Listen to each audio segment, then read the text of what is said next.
We will start shortly. We're waiting for our friends.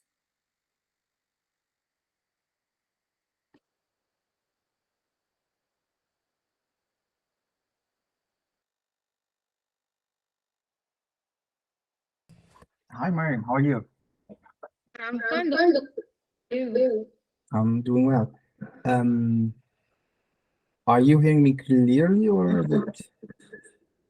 I'm sorry. Are you hearing me clearly? I think the mic uh, of a go with it. I will come back again 1 minute. Okay.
Is it working better now or...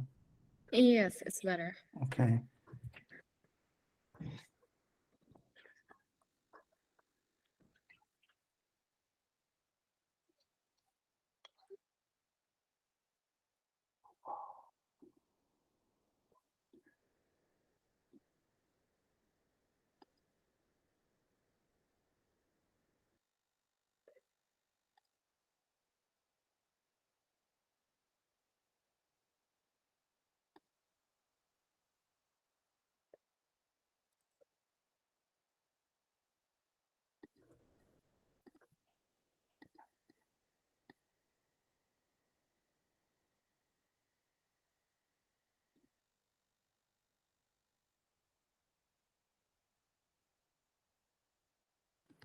Okay, I think we've waited for 5 minutes now, and I'm sure they'll continue to come as we speak. So, first of all, welcome Dr. Farzat, and welcome everyone to the first episode of our interview series, in which we interview minority doctors and doctors who have shown us that through their lifetime, with their accomplishments, they can be idols for us, also international medical students studying in different countries. The name of our series is Neuro Horizons Global Voices, and I quite honestly think it meets our aim. I hope that Dr. Farzat and all the other doctors we interview think that as well. Our host, our guest today, I should better say, is Dr. Farzat Al Chayah. Dr. Farzat Al Chayah is a Syrian-based neurology resident right now in Germany, completing his studies. If I'm not mistaken, Dr. Farzat actually studied medicine, the theoretical part, in Damascus. Please, Dr. Farzat, feel free to correct me if I'm wrong in any part. And then did an internship here in Egypt, after which he continued his residency in Hesse, Germany. Yes. As a native of a misrepresented minority group in the media, Syrians, Dr. Farzat actually has been very socially active and empowering, and actually giving voice to many other Syrian doctors who happen to be in the same situation in which they studied outside their country. And as far as I can tell, Dr. Farzat has been an editor actually in many journals. And what actually really caught my attention personally, and I think it will catch yours as well, is that he has worked, I should say, for the Syrian Research Initiative as a translator, in which he translated articles from English to Arabic for Arabic readers, as well as his latest work, I believe, was in his own podcast, in which he hosted many Arabic scientists and doctors who also shared their life experiences for the young listeners to learn from. Dr. Farzat, welcome, and thank you so much for honoring us with your presence. We're actually very happy that you accepted our request, and please feel free to add anything to what I said about the introduction, if I missed out on anything of your great accomplishments. Thank you very much, Mariam. Thank you, Neuro, for this for hosting me today. And I'm sorry if my English is a little bit rusty. I've been in Germany now for almost 6 years. Almost you had everything correct, but I didn't do an internship here in Egypt. I did complete my studies in Egypt. So I did like 4 years in Syria, and then I did about 3 years with internship year in Egypt. Then I moved to Germany. I moved from place to place in Germany, and last I'm here in Gießen in Hessen. That's awesome. Personally, I think it's a common thing. Maybe people who have not migrated in their lifetime. Minorities don't really stick to one country. Me being a minority, I personally as well traveled to Egypt first before coming to Turkey. And I've heard that storyline from a lot of people. They travel many countries before settling in, and it's where that they say that they have settled. Would you like to add anything, or shall we begin with the questions? Our viewers are very eager to learn from the insights you will provide us with. Well, we can begin with the questions, and if anyone has question on the way, we can answer it. No Yes, problem. please. For our viewers, please feel free to comment any question that comes up to your mind while we talk. So, Dr. Farzat, I would like to start with the very beginning. So, could you tell us about where you were born and how your childhood impacted your career choice? So, would you say that the cultural background had any effect on in the career you chose, maybe even the specialty you chose? Okay. So first of all, I'm not a doctor yet. Doctor in Germany is something else when you compare it to other parts of the world. Like in Syria, you're a doctor when you finish medical school because you work in a doctorate or in Doktorarbeit, what we say in Germany. I'm working now on my Doktorarbeit, my doctor thesis, but I'm not finished. I think many of us who come from the Middle East or from the Eastern countries, doctors or engineers are seen like high in the society, and parents try and do their best to push their children to take that way. Like I think my father had my first or my second birthday, he gifted me Sobota Anatomy Atlas, and yeah, he had very big expectation. And I enjoyed medicine. I joined read about it, and I think my parents pushed me in this way, and I don't regret it. Why I chose neurology, this another thing. I've always loved neuroscience. I've always wanted to study neuroscience. The problem is in Syria, we don't have this field. So the next big thing, best thing is medicine, and then you go in neurology, and then somewhere, somehow, can you go outside and study neuroscience? And that's why I chose neurology. And my grandfather had Parkinson and had ischemic stroke, and it saddened me, but it also, like, when you see this aphasia and to someone you know and you're close to, it's amazing. It's horrible, but it is amazing in the same way how our brain does it without we ever thinking about it.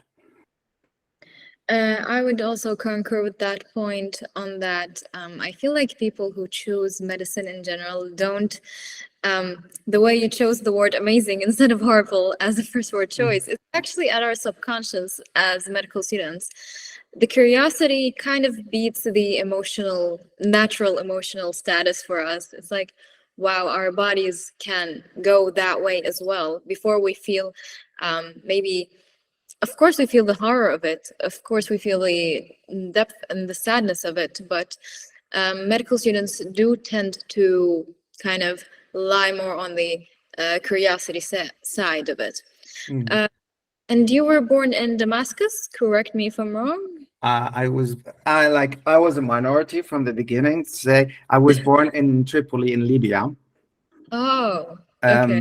My father used to work there. We spent our first 5 years there, and I came back to Syria as I was 6 years old, and I started studying here, there in Syria. So I was born in Tripoli in Libya, moved to Syria, studied here medicine, and then moved to Egypt. I see. Dr. Farzat, when would you say that you decided to leave the country? What was that process like? What was the decision process? It was like, I wouldn't talk long about it. It was not an easy decision. If you all know or you watch news, I left Syria 2011, 2012, because of what was happening there, the war, the situation, and I was almost finished with my studies, but the situation was not very good. So I had to move. And actually, first I moved to the UAE, to Dubai. I searched for medical schools there. I didn't find any medical schools that would accept me. They all wanted to put me back like in the first or second year, and I was almost fifth year student in Syria. We studied medicine for 6 years. So I had to do something about it. I applied for a American university in Dubai, but I didn't wait because thankfully one of my friends had sent me that I can come to Egypt. But in these 2 years that I spent in Dubai, in Sharjah, I have done a lot of writing, translating. It's that time when I began to translate, when I talked to the Syrian researchers. I talked to, it's a lot of pages. No? I believe in science, Syrian researchers, NASA in Arabic. I translated for a lot of pages, and then I had the opportunity to work with futurism.com. That's it's a website, news website, technology and science, and they wanted to collaborate with the government of Dubai to make a website, like an Arabic portal, and we translated this news from futurism, and we added our own original sources sometimes, or original articles that I wrote. And I started as an editor, and after 2 years, I was editor-in-chief for about 1 year before I came to Germany. I see. This actually brings me to a point that I feel like a lot of medical students consider, regardless of whether they are minorities or not.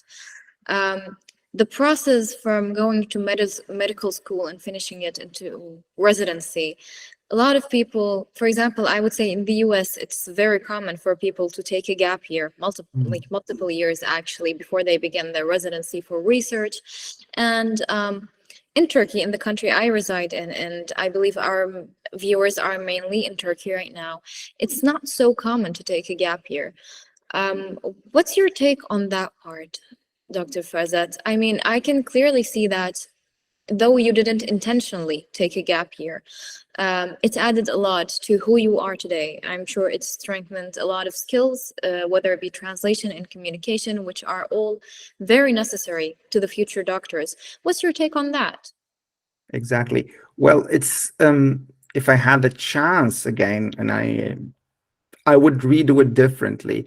I would take gap year or multiple years to do research. Some of my best friends here in Germany, they come here to Germany, but they don't come like with the work visa. They come with student visa and they do master or PhD, and then they start to work. I think this is very empowering for them afterward in residency, because you won't have a lot of time in residency to start working in your master or on your PhD. You would have to like take a break from work, and it is not acceptable in Germany. Mostly you have to take full job, and full job is 45 to 65 hours per week, and you cannot do anything else. No, in this gap year, you can do whatever you want. You can do research, you can learn something new, you can work in other career to try and see. Maybe medicine is not for you, maybe medical journalism is for you. I think it's a great opportunity. I agree. That's my take on it as well. I wish to see more medical students prioritizing the extracurriculars as well, especially with the hard studies going on here. This is a question that we had actually already prepared, but we also got a lot of it in the Google Forms we sent. For neurologists or neurosurgeon candidates who want to continue their career in another country, after what skills and experiences would they make this decision in a healthier way? Well, to be honest, here in Germany, neurologists and neurosurgeons, there are specialties that the Germans don't enter. They don't like to do it. They like, I don't know what how the situation is in America, but like here, the Germans want to go into dermatology, uh, ophthalmology, and the things that brings money, and it's easy. Neurosurgery, it's a specialty that's very hard here. No, you have to work. You have to work about, or my colleagues who work with me, they do about 8 to 10 24 shifts per month, and that's a lot. You have to be able to work hard, to work under stress, and the surgeon's mentality mostly is very hard to cooperate with, sadly, as I saw in my last 3 years here. Communication skills with the patient, the ability to tell the patient what he has or what she has, and try to simplify everything for the patient. Because my main goal when I see a patient, that he knows what he has, that he knows what diagnostic did I do and what was the result. And this is something I miss sometimes in the new resident. They come to us and they do not do it. Like, they know a lot about the medicine, know a lot of theory, but this communication with patient, I find it very, very important, and I miss seeing it lately. So, your advice you would say to medical students is to definitely focus on their communication skills. Um, Yeah. Especially considering that communication in a different language, apart from their native language, that's even another level of communication, I would say, another dimension of it. Um, and the language question was actually, again, a question that came up a lot in the forums we sent. People wanted to know, what was it like to learn German and to work in Germany as Oh, a doctor? Or for even people who are considering moving to a European country, so maybe the language is not English and they have to learn it from zero with no background. What's your advice? What's your take on it? Do you advise it? well, I started learning German as I was in Egypt, as because I knew I had two options: US or Germany.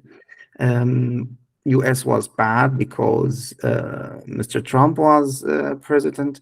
The Germany option was better. I started learning.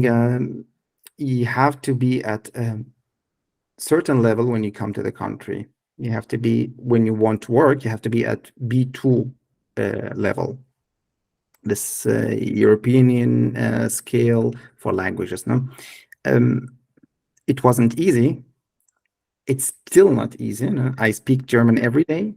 I speak it also better than English, I would say, but it's still a little bit difficult.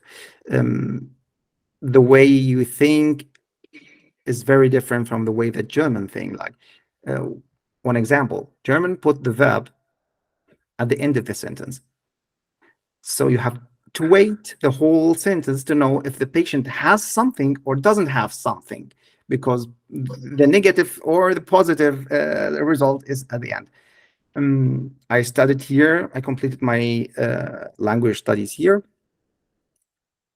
But like everything else in life, if you do it good, if you do it every day, if you try and speak with the native people, you will overcome this barrier. But I must say, it stays a barrier. It will always stay a barrier. And no matter what you do, you always think in your native language. Sometimes maybe people can say, I think in English.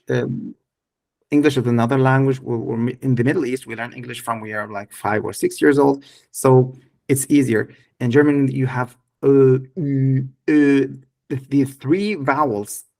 I can never differentiate one from the other. But still, it's very good to have this language with you, because wherever you go in Europe, there's people who are speaking German. I must say, I've never, till now, I read only 2 books in German for fun.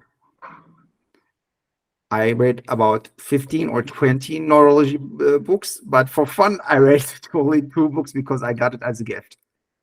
It's a difficult language, It but is. still, I advise people to, when they want to come here, because the opportunities here are really, really great. Thank you, Dr. Farzat. I feel like you might have unintentionally actually relieved a lot of the Turkish students watching us, because a commonality between German and Turkish is that the verb is again at the last place of the sentence. So usually you hear this complaint from English speakers or Mm, Arabic speakers a lot about the placement of the verb. And regarding the vowels, we also share the same vowels. So this is actually, I'm so sorry to say this, but these came as a relief, I believe, to that's good. yeah. And actually, you kind of touched on a point that, again, came up in the forums a lot, and it's in the mind of a lot of medical students. So you said the US versus Germany. This is, I would say, a hot debate Mm, that every medical student thinks of, because when we look at any article published, whether it be research or the clinical ways, it's always the US versus Germany. Now, you did say about Trump being the president, which was, of course, for minorities, they couldn't go there to study, but hypothetically saying that with, if Trump wasn't the president at the time you applied, and if the visa went smoothly and everything went all right, would you have chosen the US over Germany? Or can you compare and contrast the US and Germany for medical students here that want to go abroad?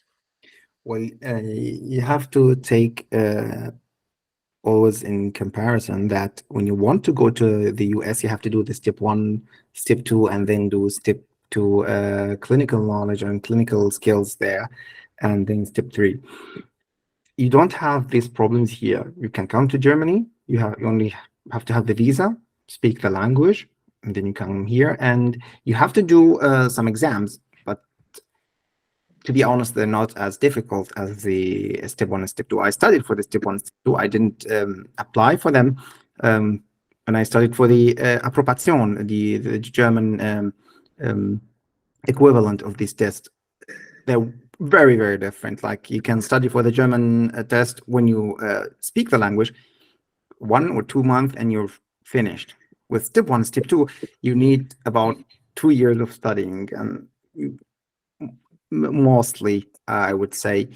So what if I knew what I know now, I would still go to Germany, I must say, because it's the easier choice. You can get better in Germany, get higher, like you can be a resident, you can be a consultant.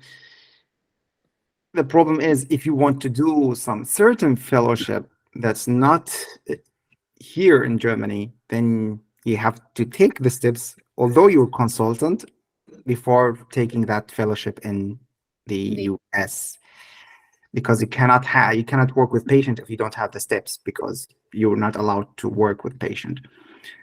For example, if you are interested in stroke medicine in Germany, we only give the thrombolysis. The thrombectomy, the mechanical thrombectomy, it's for the neuroradiologist here in Germany. In America, the neurologists do that themselves, and they just have to do like 2 years stroke fellowship, and they do that. They can do that they take care of the patient from point 0. They do the operation, and they take him to the department. Here is a little bit different. Like, these small differences, when you say, I want to work with patient, I want to do this invasive measurement, then the US, when you say, no, I just want neurology, I want to work with Parkinson patient, multiple sclerosis, then Germany is better choice. Thank you. I hope this answered one of the most asked questions we had.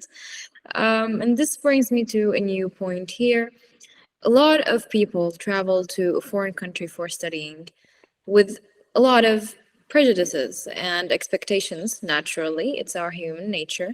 And this brings me to the question of whether you had any, maybe you thought something that would be relatively easy, but it turned out to be a new challenge that you didn't expect or didn't even think of before coming to the country. So this would be different from country to country, what I would say. I'm not a social person. I don't have a lot of friends, but I can talk with people. I come here to Germany, and I discover that in Germany, it's very, very, very hard to make friends. Like, it's like very difficult to contact a German person and to go to the home. As in Egypt, or when you compare it to Egypt, to Syria, to Libya, to Dubai, wherever I was, it was very, very much easier, although I wasn't that social. Here you have to work very hard to become friends with the German, and to make a connection. And the problem is, when you don't have connection, you cannot go higher in your workplace. That's another problem. I got lucky in a lot of places where I got to meet German family, and I moved with them, and while I started working, and I got to know a lot of people. But this is the first point. The second point is the people here, or the places here. Like, if you come from the Middle East, you are someone who eats lunch at 3 p.m. or p.m. And then eat dinner at 9 p.m. or 8 p.m.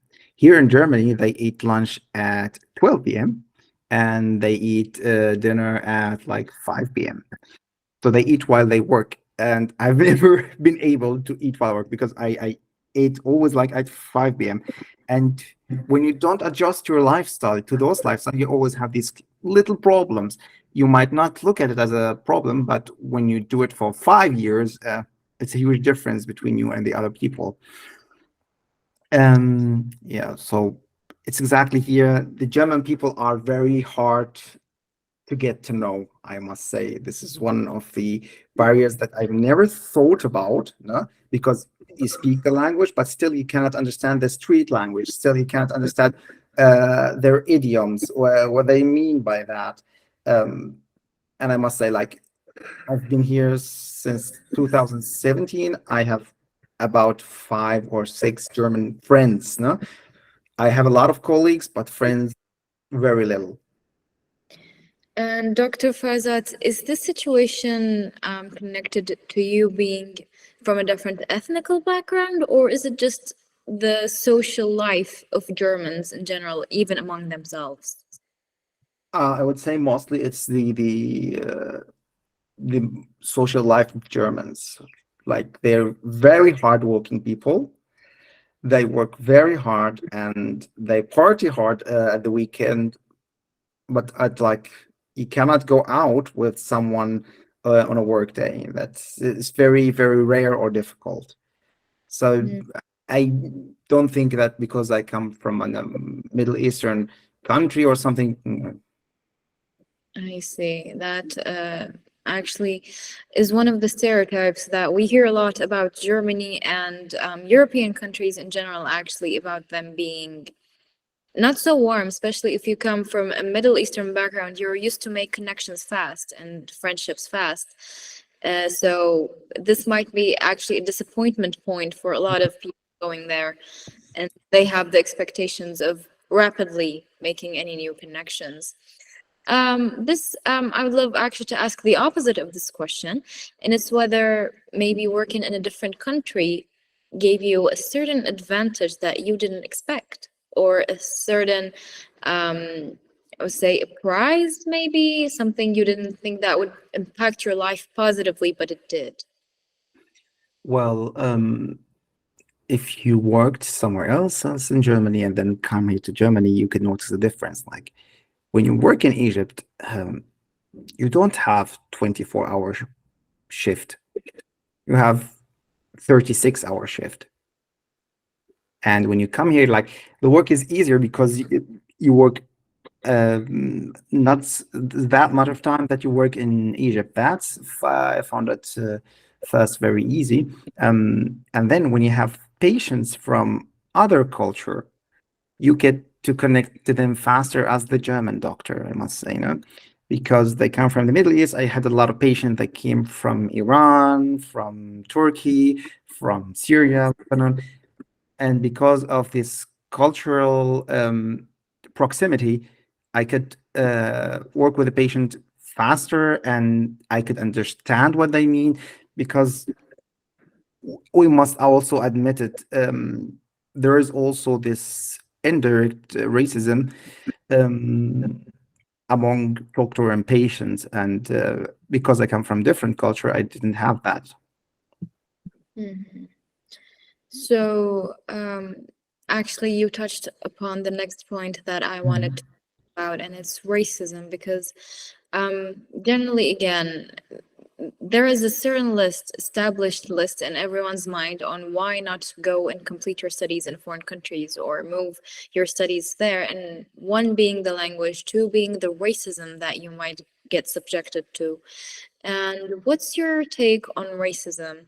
Did you personally have any experience that may have put your own career at a stake, or even made you think differently afterwards? So in my career, at some points, there's also this, you have to differentiate between two stuff. There's this direct racism and this indirect racism. No, you cannot feel it, but Mm, it's there.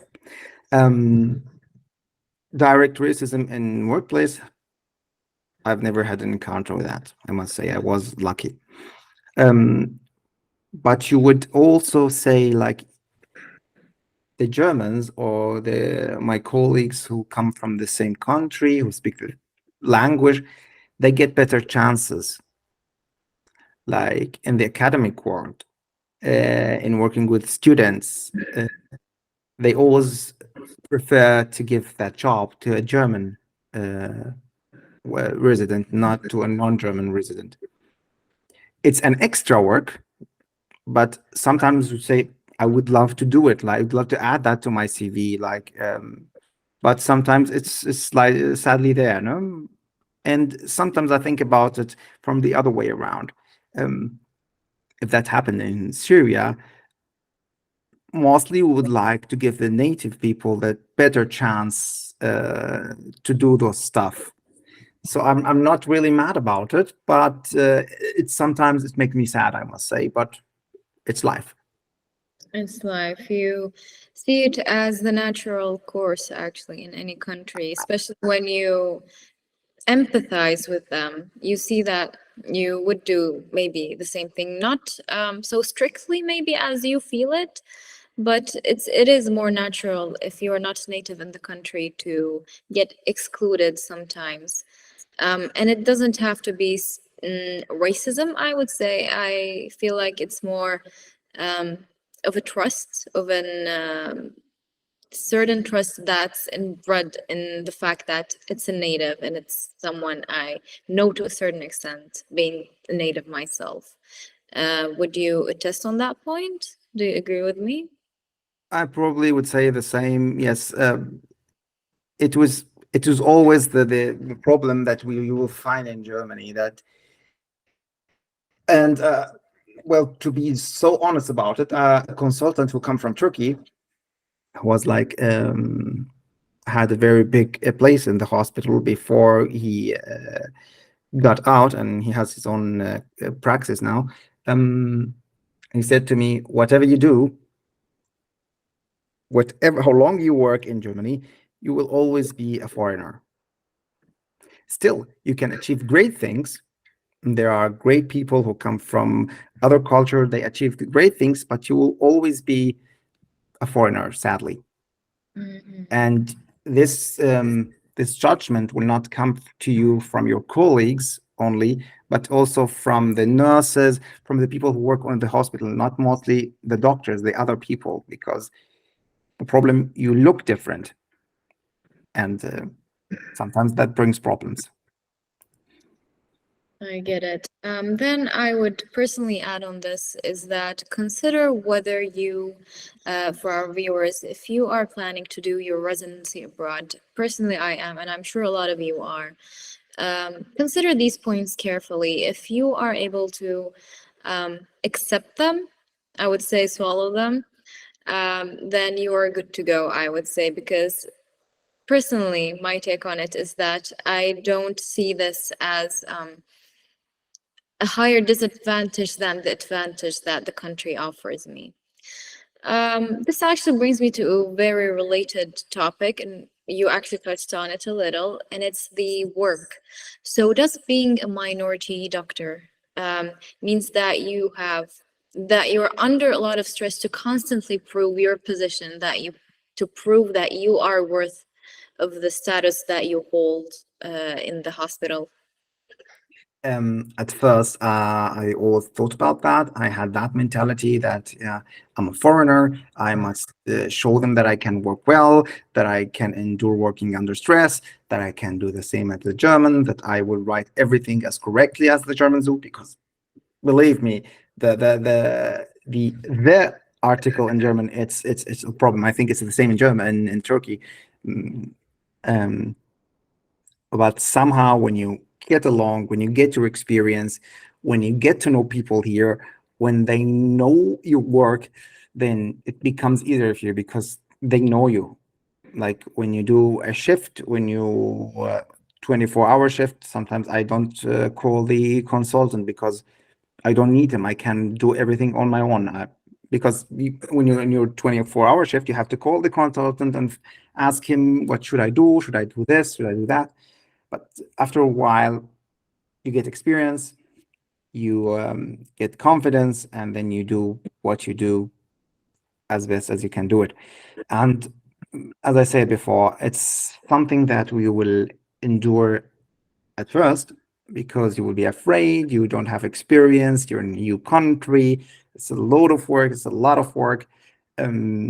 Especially when you get your first payment, you say, oh my God, do I deserve this? And then after 1 year, you say, oh my God, that's so little.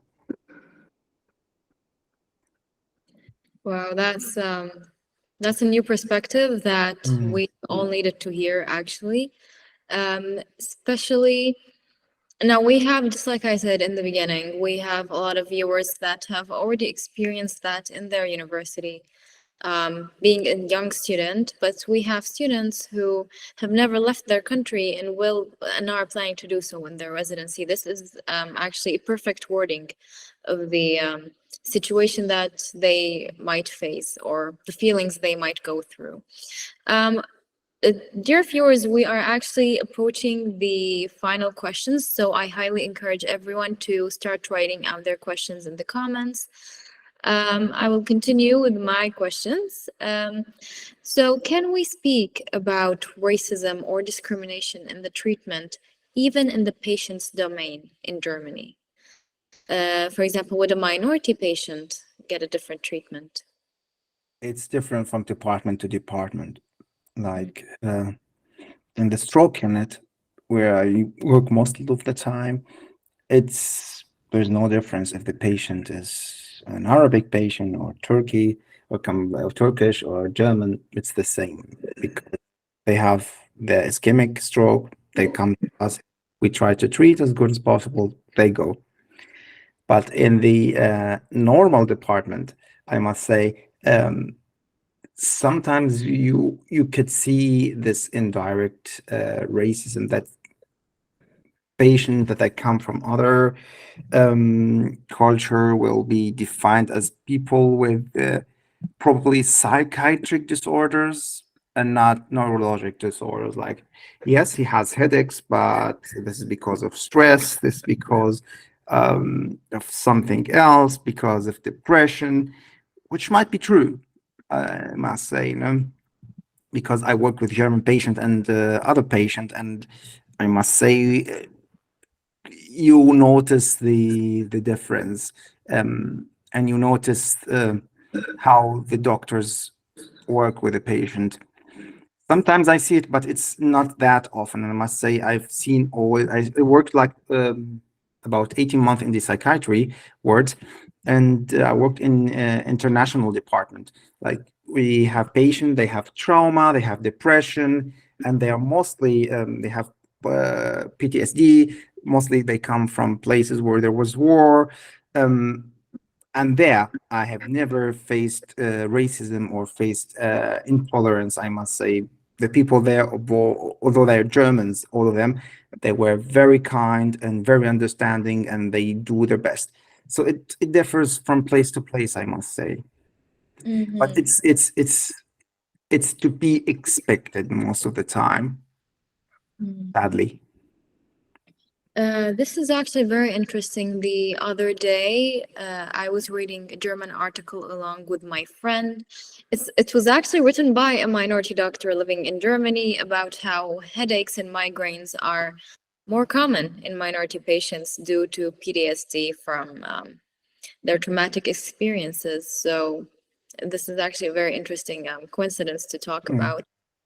Um, so I'm going to turn the conversation to resolving the issue mainly. So, how do you think we as medical students, either in Norma or our viewers, can we help you out, help minority doctors out, help minority patients maybe get better treatment, or is there anything that medical students should focus on in aiming to resolve this issue?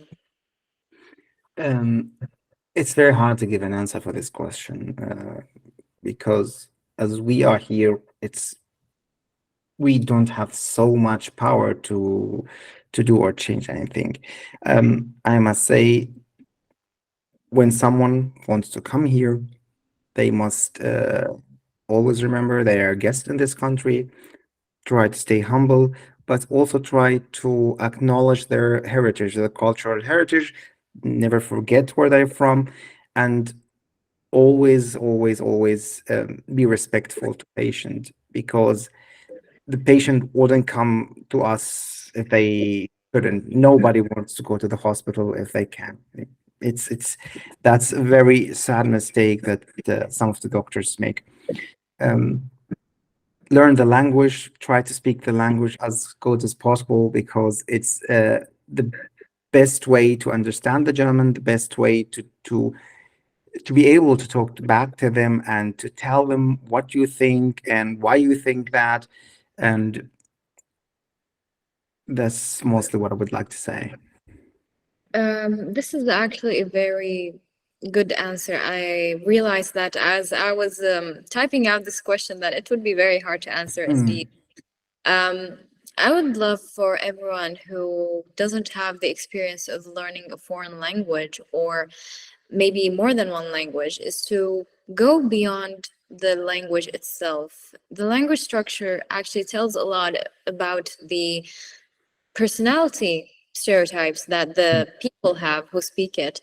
So this actually goes, of course, into another field, which is linguistics. But I highly encourage everyone who wants to go to another country is to take language learning seriously and just not look at it as if they're learning it for means of communication.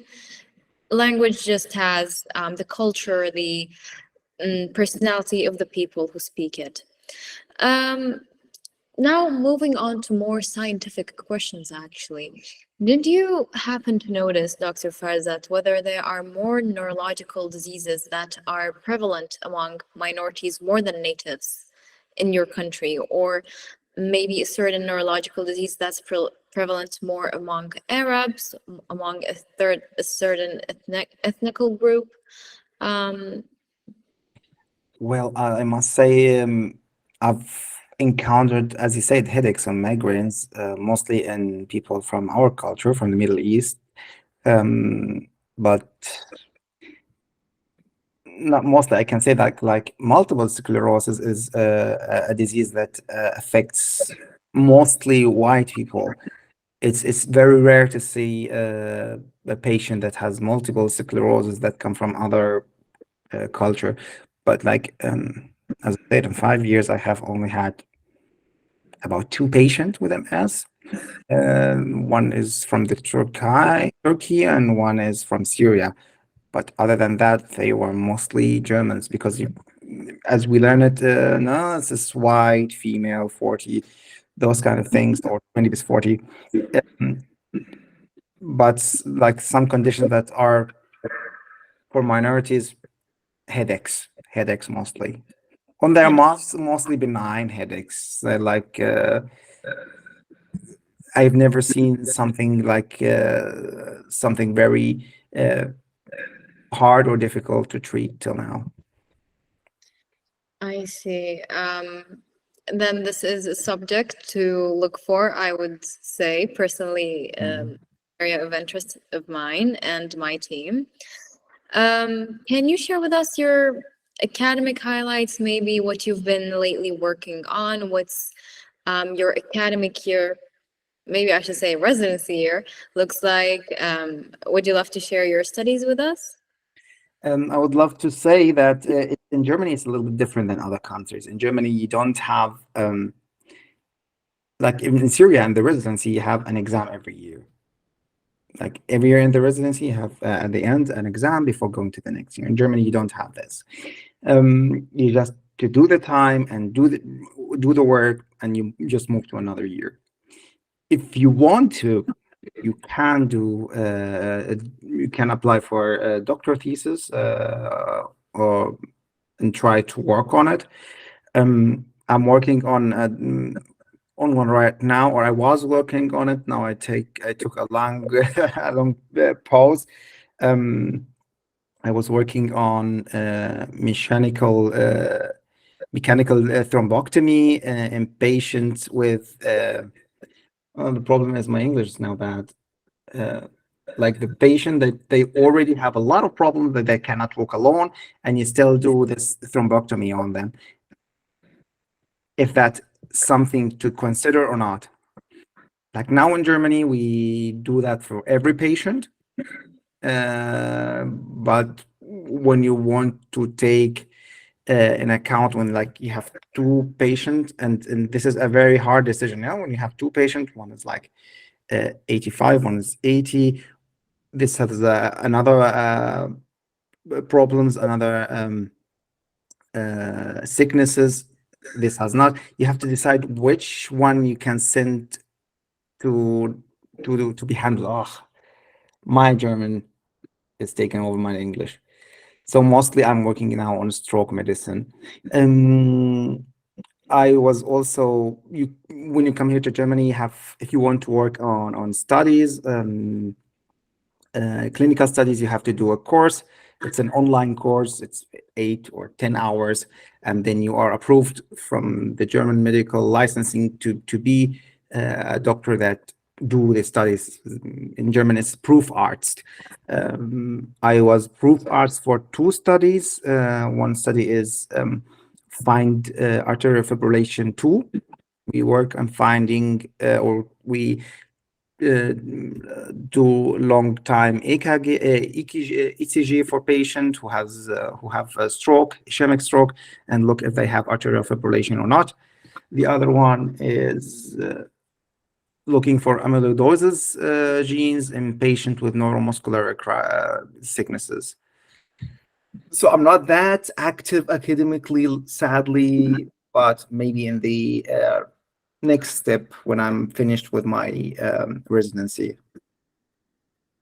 Well, then, I'm sure we're all excited to hear more about your academic studies in the future and follow up with your clinical studies as well.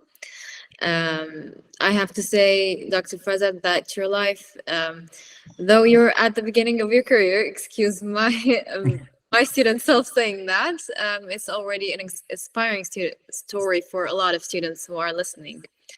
So I would love to conclude my questions with what is an advice that you wish you had heard before stepping into this career as a minority and think that other aspiring candidates should hear?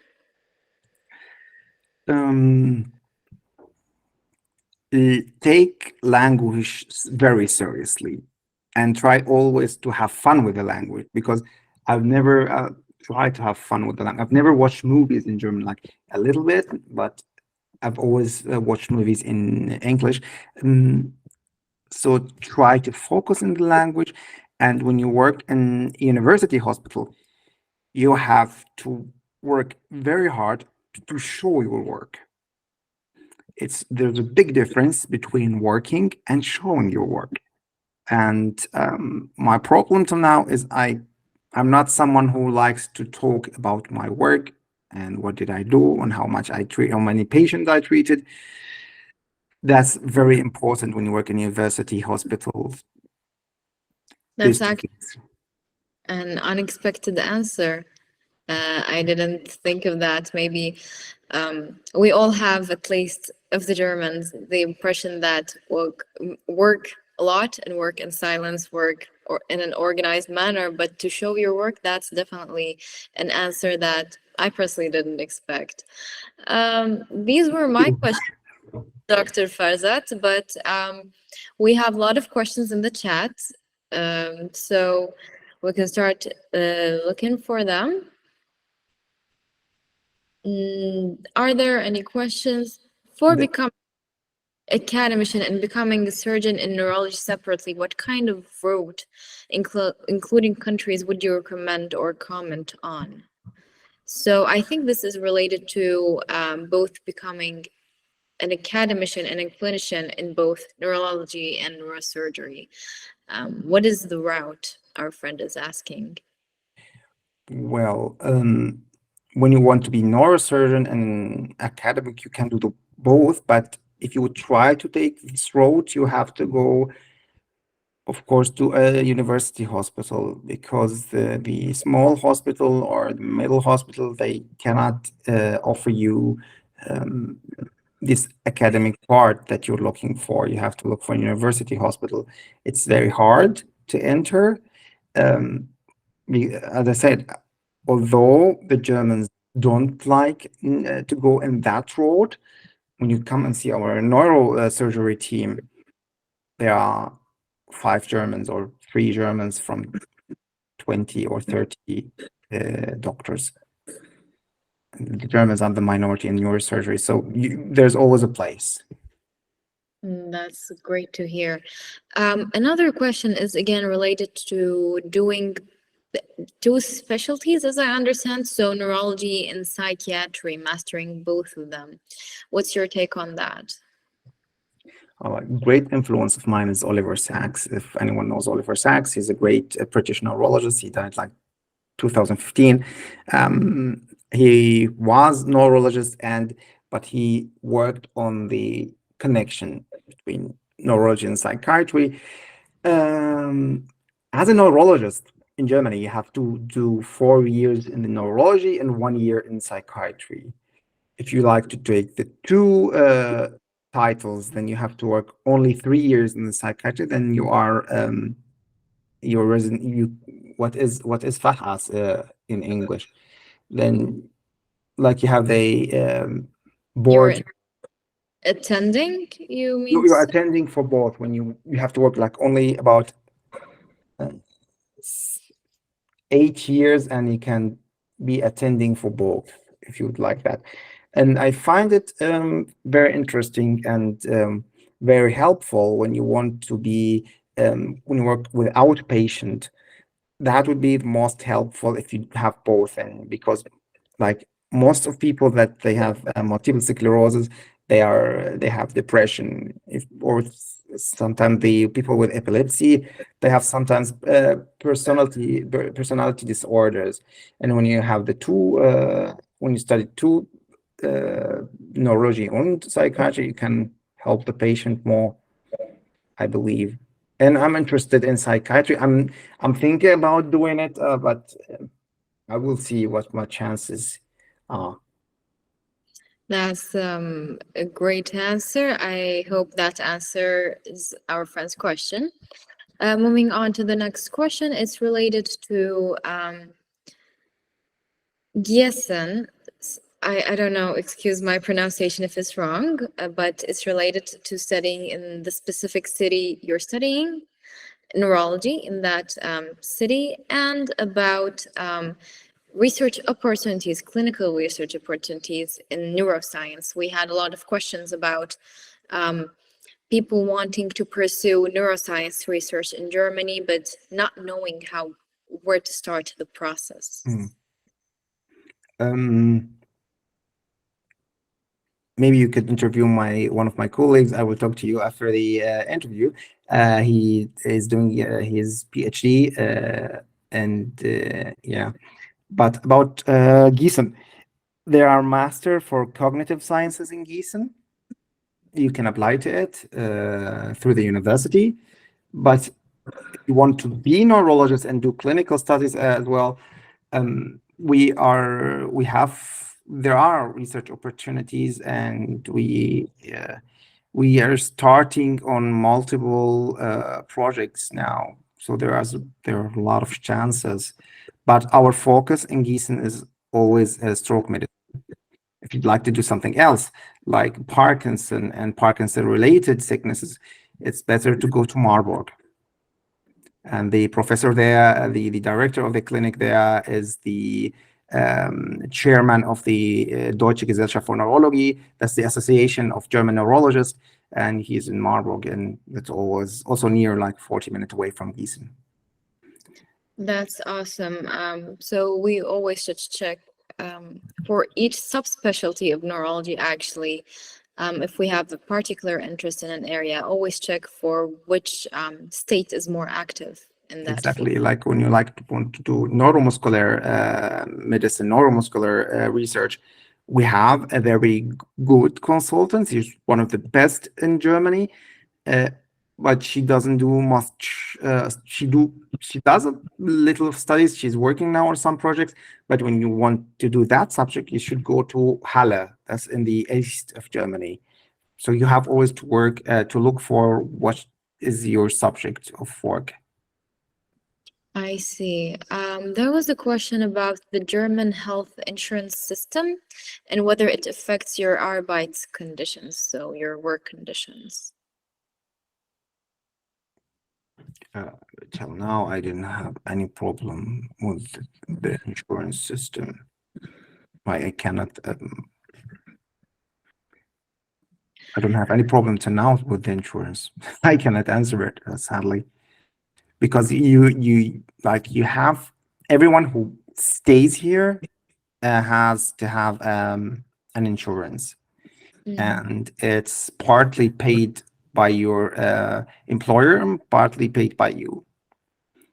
But the problems, There are no problems, I assume, because when we think of I mean, for a lot of students who think about the US healthcare, maybe they tend to associate that, yeah, that might be the thing going on for other countries as well. I will take three more questions as we have actually done over our time. But a lot of one question is about the comparison between the US and Germany that we already talked about, but what about other European countries? For example, I hear a lot of students maybe preferring to go to Netherlands. Our friend said some say Italy, some say Belgium. Why specifically Germany? Is there any benefit other well, than these countries? mostly because I don't know the specific conditions in the other countries, but I know that Germany needs doctors and would always need doctors. So it's not hard to find a job. Like when you're out of job here, you can have an opportunity and the next day. This is the best conditions. Um, but for learning, I would say the US is way better. I don't know how the conditions are in Netherlands. In Germany, you have to do everything by yourself. Like you have to do the courses alone. You have to do everything that you achieve. You have to achieve it on yourself. So it's learning by doing and not learning. You don't have um, you don't have someone who takes care of you, tell you what you read, what you study. This is sadly we don't have it here.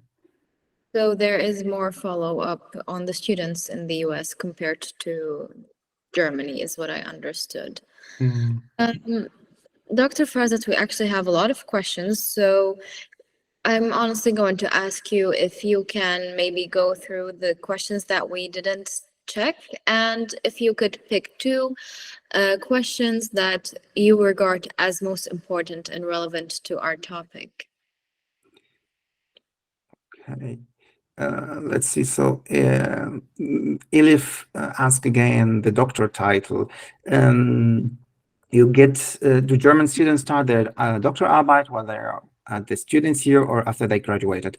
Well, Doktorarbeit, you have to find someone, a professor who can be your Dr. Vater, who will monitor you, be your mentor. If you find that, you can do it when you're studying or after you're studying. I would always suggest that you do it while you're studying. Take a longer time when you study because it's way harder after you start working. I started working on my Doktorarbeit um, about 18 months ago.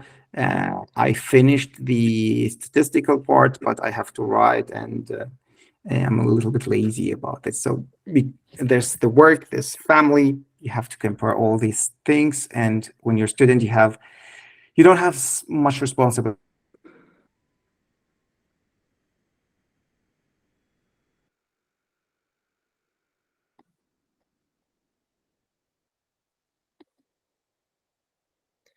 I'm sorry, but either my internet connection is unstable or No, I can hear you well.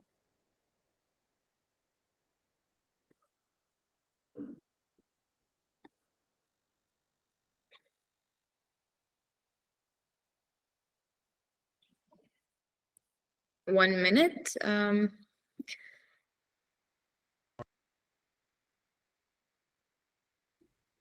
Excuse me, I don't know what happened.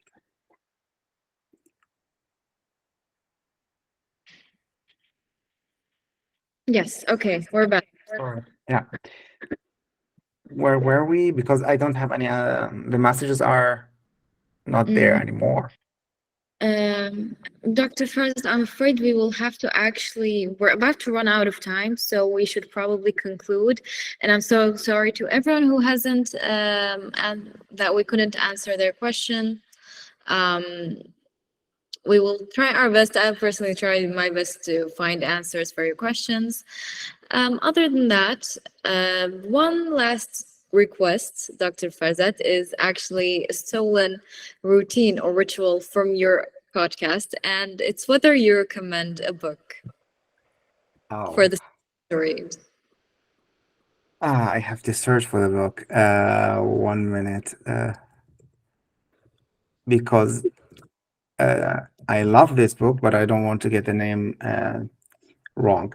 Uh, On the Move for Oliver Sacks. That's, as I said, Oliver Sacks is my favorite writer, my favorite neurologist. If you're interested in neurology, you should work or read his books. He describes the sicknesses, he describes the disorders in a funny way, in a way you will remember it.